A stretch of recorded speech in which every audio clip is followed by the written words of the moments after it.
Hi, Ducky. Today I've got a very special story. It's one of the most magical tales ever.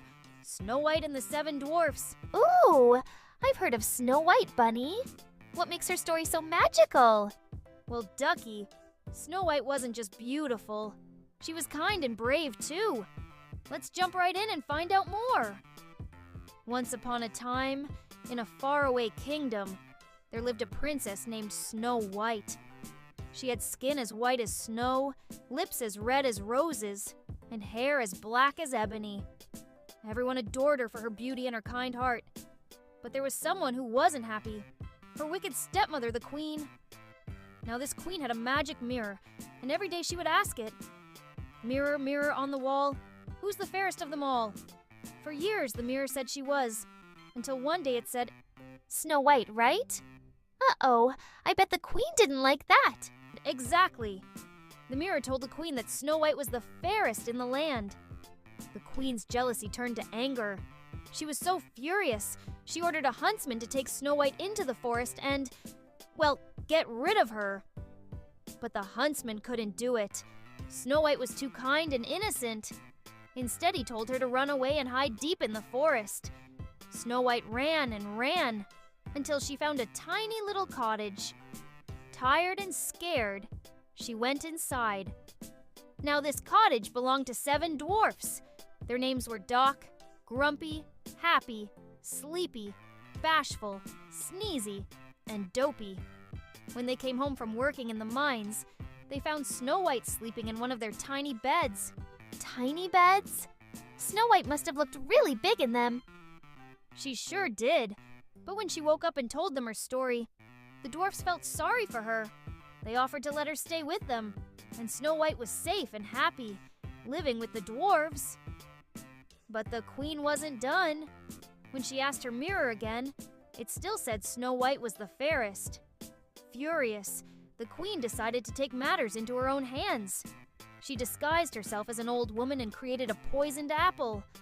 Then, she set off to find Snow White. The queen, disguised as the old woman, knocked on the cottage door. Snow White, being kind, invited her in and bought the apple, not knowing it was dangerous. The moment she took a bite, she fell into a deep, deep sleep. Oh no, Bunny! How will she wake up? That's the magical part, Ducky. The dwarfs were heartbroken, and they placed her in a glass coffin because she was so beautiful. They couldn't bear to bury her. But one day, a prince from a nearby kingdom passed by. He had heard stories about Snow White's beauty and her kind heart. When the prince saw Snow White, he was so moved that he leaned down and kissed her. And do you know what happened then? She woke up, right? Yes, the kiss broke the spell, and Snow White woke up. The prince asked her to marry him, and she said yes. But wait, Ducky, we can't forget about the evil queen. After Snow White woke up, the queen asked her magic mirror once again, who was the fairest of them all. This time, the mirror told her that Snow White had returned. Furious and filled with rage, the queen tried to confront Snow White, but her wickedness was finally revealed to everyone in the kingdom. The queen was banished from the land and was never seen again, leaving Snow White to live happily and peacefully with her new friends and the prince. And friends like the dwarfs are always there to help, right? Exactly, Ducky. Snow White's story is a reminder that good things happen to good people, even when times seem tough. Bye-bye, Ducky. Bye-bye, kids. See you next time for another fun story. Bye-bye, kids. All right, Ducky. Today I'm going to tell you a magical story about love, bravery, and, well, a beast. Have you ever heard of Beauty and the Beast? Beauty and the Beast?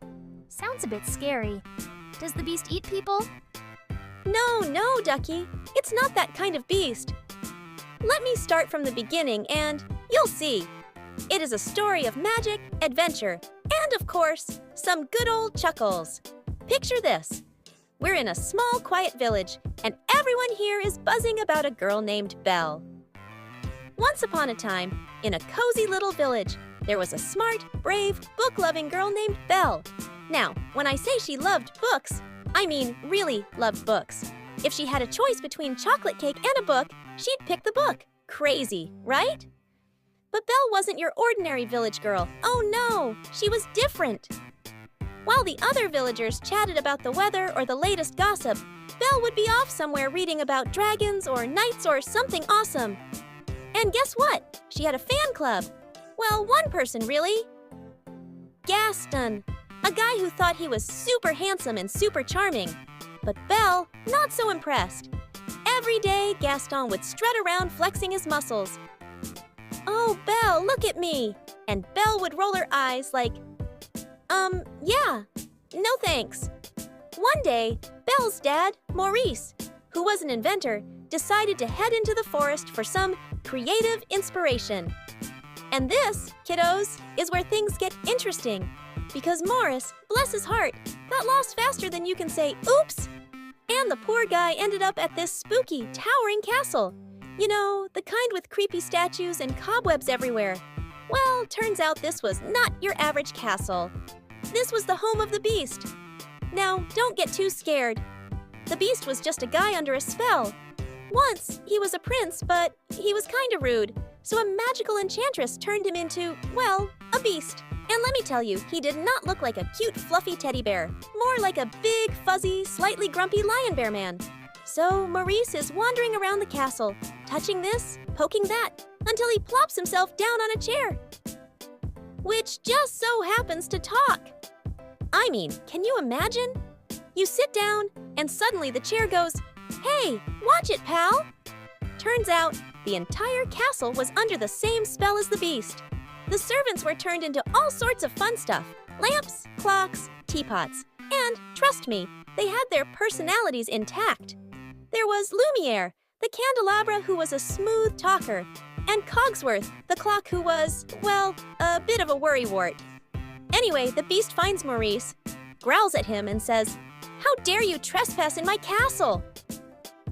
Poor Maurice was trembling like a leaf on a windy day, and just like that, the Beast locks him up in a tower. Yikes! Now, back in the village, Belle realizes her dad hasn't come home. So what does she do? She grabs a lantern and heads off into the forest to rescue him. She gets to the castle, finds her dad, and comes face to face with, yep, you guessed it, the Beast. But this girl's got guts. She doesn't scream, doesn't faint. She stands her ground. She even says, "Let my father go." Can you believe that? I mean, there's a giant growly beast, and she's not even blinking. Finally, Belle makes a deal with the Beast. She says, "Take me instead, let my father go free." And so, Belle becomes the castle's new resident. Living with the Beast was, well, awkward. Imagine sharing a house with a big furry grump who doesn't even say good morning and growls if you touch his stuff. Not exactly what Belle had in mind, but slowly, they start getting along. The Beast tries his best to be polite, even dresses up fancy. And the castle friends, Lumiere, Cogsworth, Mrs. Potts, she's a teapot, by the way, and her son, Chip the teacup, were all cheering the two on like, "Come on, Beast, you can do it." There's this one scene where the Beast tries to eat soup, but oh boy, no one told him about using a spoon. He's slurping, getting soup everywhere, and Belle's just trying not to laugh. Finally, she says, maybe try it like this? And she shows him the spoon. With each day, Belle and the Beast start to get closer. They read books together, take snowy walks, and the Beast even surprises Belle with the most beautiful library she's ever seen. Belle's face lit up like a Christmas tree, and even the Beast managed a shy smile. And let's not forget the dancing. Yes, one night, Belle and the Beast dressed up for a big fancy dinner and shared a dance in the ballroom. Now, remember, the Beast's dance skills were, let's just say, a little clunky. But Belle didn't mind. They laughed, they twirled, and even the servants joined in, peeking out from behind curtains to cheer them on. But just as things were looking up, back in the village, Gaston was stirring up trouble. He saw Belle wasn't around, so he started rallying the villagers with stories of a terrible beast that had kidnapped poor Belle. Gaston had no clue what he was talking about, but everyone believed him because, well, they were bored. So Gaston grabbed his pitchfork, got a whole crowd together, and marched off to the castle. Meanwhile, back at the castle, Belle realizes she really cares for the Beast, and the Beast, who is slowly starting to look more handsome with all his kindness, realizes he's fallen for Belle too. But just then, they hear this loud commotion outside. It's Gaston and his beast hunting squad. Gaston storms into the castle, ready to fight. But the Beast, he doesn't even want to fight. He's a changed guy, remember? But Gaston doesn't care. They battle up and down the castle towers. And just when it looks like the Beast might lose, Belle comes running in and shouts, "Beast!" Her voice gives him strength, and he's able to defeat Gaston. But, oh no, Gaston tries one last dirty trick and, well, let's just say Gaston takes a little trip off the tower. The Beast is wounded, and Belle, with tears in her eyes, whispers that she loves him. And just like that, sparkles, glitter, the whole fairy tale magic. The spell breaks. The Beast turns back into a prince. The servants become human again, and the whole castle is filled with joy. So Belle and the prince, formerly known as the Beast, live happily ever after, surrounded by their castle friends. And who would have thought? A Beast and a book-loving girl from a tiny village. Best friends forever. And that, kiddos, is the story of Beauty and the Beast. So if you ever see someone who looks different or acts a little grumpy, just remember, maybe they're just a prince or princess in disguise. Or maybe they just need a good friend. Thank you, Bunny, for sharing such a beautifully narrated story. It felt like I was right there living every moment of it. I'm absolutely excited for your next story. I'm sure it'll be just as captivating and filled with meaningful lesson.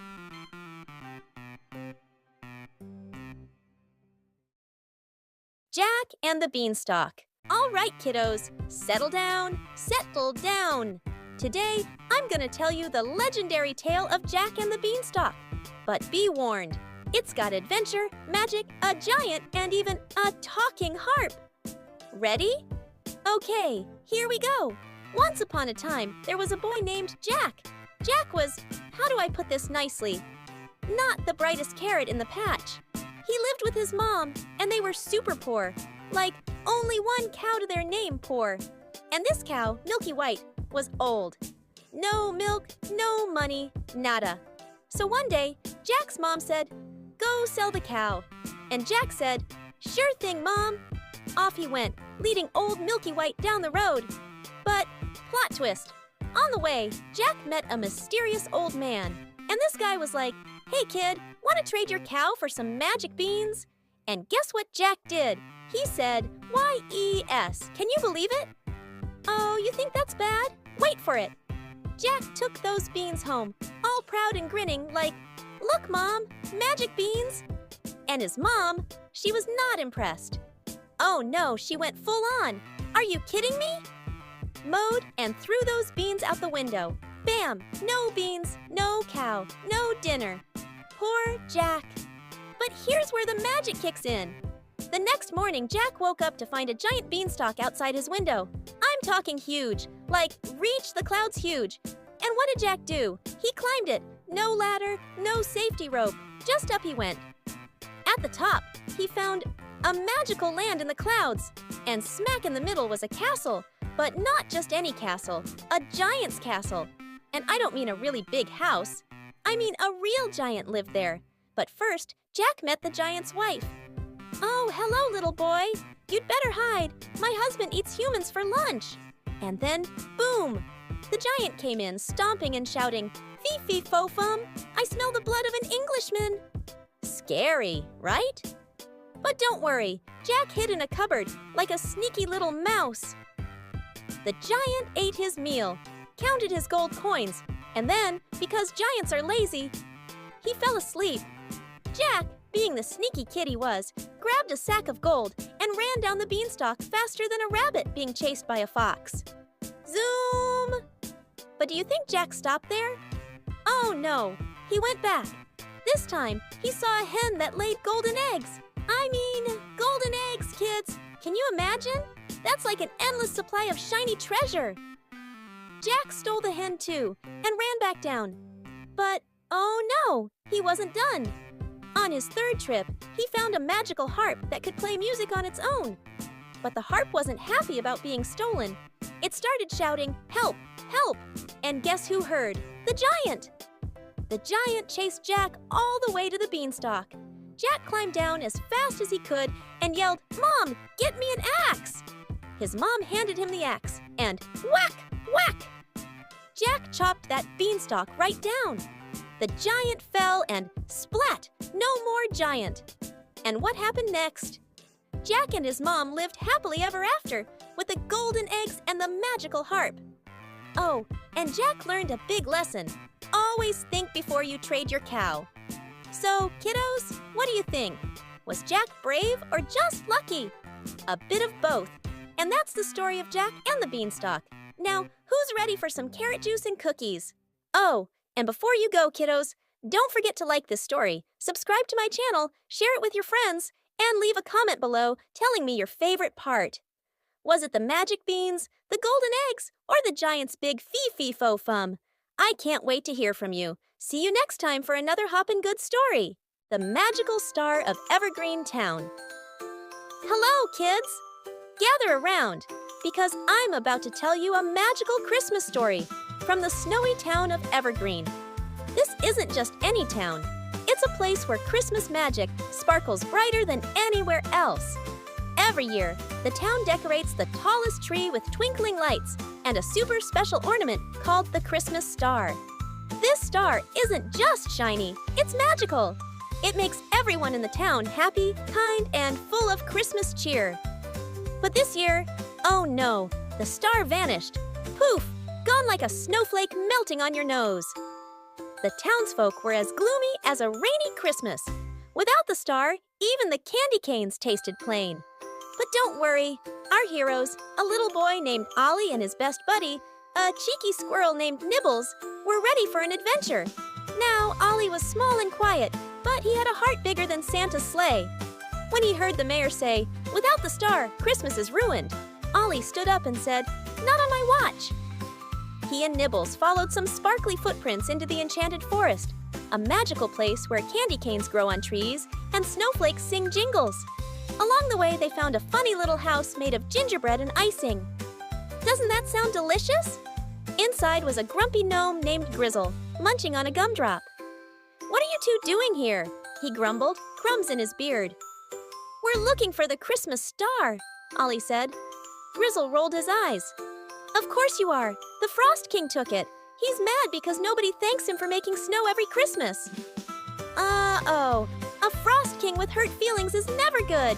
Grizzle handed Ollie a glowing peppermint. "This will lead you to his ice palace. Good luck, you'll need it." Now, kids, picture this. Ollie and Nibbles trekking through glittery snow, candy canes lighting the way, and snowflakes twirling like ballerinas. Finally, they reached a palace made entirely of ice. It sparkled like diamonds. Inside, the Frost King sat on a frosty throne, holding the magical Christmas star in his hand. He wasn't just cold, he looked grumpy. "Who dares enter my palace?" he roared. His voice echoed like thunder. Ollie gulped, but stepped forward. "Please, Your Majesty, the star belongs to Evergreen. Without it, Christmas won't be the same." The Frost King raised an icy eyebrow. "Why should I care? No one ever says thank you for the snow I send." Ollie thought for a moment, then said, "But we love your snow. It makes snowball fights, snowmen, and sledding possible. You're the secret magic behind Christmas." The Frost King's icy frown began to melt. Not literally. He's the Frost King after all. A warm glow spread across his face. "You really think so?" he asked. "Absolutely," Ollie said, smiling. "You make Christmas sparkle." The Frost King's heart thawed, and he handed the magical Christmas star to Ollie. "Take it, little one, and tell your town to expect my best snowstorm this Christmas Eve." Ollie and Nibbles raced back to Evergreen, just in time to place the star atop the tree. And guess what? The moment it lit up, the town was filled with joy and laughter again. People sang carols, shared cookies, and danced in the snow. Even the candy canes tasted sweeter. That night, as snowflakes twinkled in the moonlight, the Frost King smiled from his palace, knowing he was appreciated. And so, thanks to Ollie, Nibbles, and a kind word, Christmas was saved. Kids, wasn't that a fun story? If you loved it, don't forget to like, subscribe, and share this story with your friends. Let's spread the magic of Christmas everywhere. See you next time for another adventure. The Magical Christmas Mission. Oh, hello! Are you ready for a delightful Christmas story? It's about a girl named Lila who could do something very special. She could talk to animals. Yes, birds, rabbits, foxes, even the grumpy old hedgehogs. Lila lived in a cozy, snow-covered village surrounded by an enchanted forest. Most days, she spent chatting with her woodland friends and helping them with their little troubles. But today was different. Today was Christmas Eve, and something was wrong. Lila stood at her frosted window, staring at the swirling snowstorm outside. Why does it feel so gloomy? She wondered. Where's the Christmas cheer? Thump! A noise startled her. It was Bruno, the wise old owl, flapping frantically at her window. Lila! Bruno hooted. Emergency! Santa's sleigh is stuck in the forest, and his reindeer are missing! Lila gasped. Santa! Stuck! This is a disaster! And with that, the adventure began. Lila threw on her warmest coat and whistled for her friends. Snowy, the cheeky rabbit, and Ginger, the mischievous fox, quickly joined her. What's going on? Asked Snowy, his little nose twitching. We've got a Christmas emergency, Lila said. Santa needs our help. Santa? The Santa? Ginger's tail wagged. This sounds exciting. Bruno led the way through the snowy forest, his sharp eyes scanning for clues. The storm is bad, but we'll find him, he hooted. After some searching, they found a clearing where Santa's sleigh sat half buried in snow. And there was Santa, looking very glum. Santa! Lila ran to him. Are you okay? Oh, Lila, Santa said. My reindeer scattered in the storm, and I can't deliver the gifts without them. Lila clapped her hands. Don't worry, my friends and I will find your reindeer. Really? Santa's eyes twinkled. That would be wonderful. The team split up to search. Snowy found hoofprints leading to Dasher, who was stuck in some bushes. Dasher, Lila said, freeing him. You're safe now. Let's get you back to Santa. Bruno spotted Prancer tangled in vines, and Ginger found Comet shivering near a frozen pond. Slowly but surely, they rounded up all the reindeer, including Rudolph, whose glowing nose had gotten stuck in a snowdrift. Rudolph, Snowy giggled, you really need to be more careful. With the reindeer reunited, Santa's sleigh was ready to go. But there was one little problem. The storm had delayed everything. Don't worry, Lila said. We'll help deliver the gifts. You will? Santa's eyes sparkled. Of course. Lila turned to her friends. Right, team. Absolutely, said Bruno. This will be fun, said Snowy. I was born for this, said Ginger. Santa loaded a smaller sleigh for Lila and her crew, and off they went, zooming through the snowy night. As the sun rose, the storm cleared, and the world sparkled like a winter wonderland. The children woke up to find presents under their trees, and laughter filled the air. Lila and her friends returned to the village, tired but happy. Santa himself came to thank them. You saved Christmas, Lila, Santa said, giving her a shimmering snowflake pendant. This is for you. It'll remind you of the magic you brought tonight. And so, Lila became a Christmas legend. Every year, she and her animal friends helped Santa bring joy to children everywhere. And that, my friends, is the end of our magical tale. But wait, don't go yet. If you enjoyed this story, don't forget to like, share, and subscribe for more heartwarming adventures. Got thoughts, ideas, or just want to spread some holiday cheer? Drop a comment below. We'd love to hear from you. Merry Christmas and see you in the next story. To watch more such videos, please subscribe. And don't forget to like, share and comment. Bye.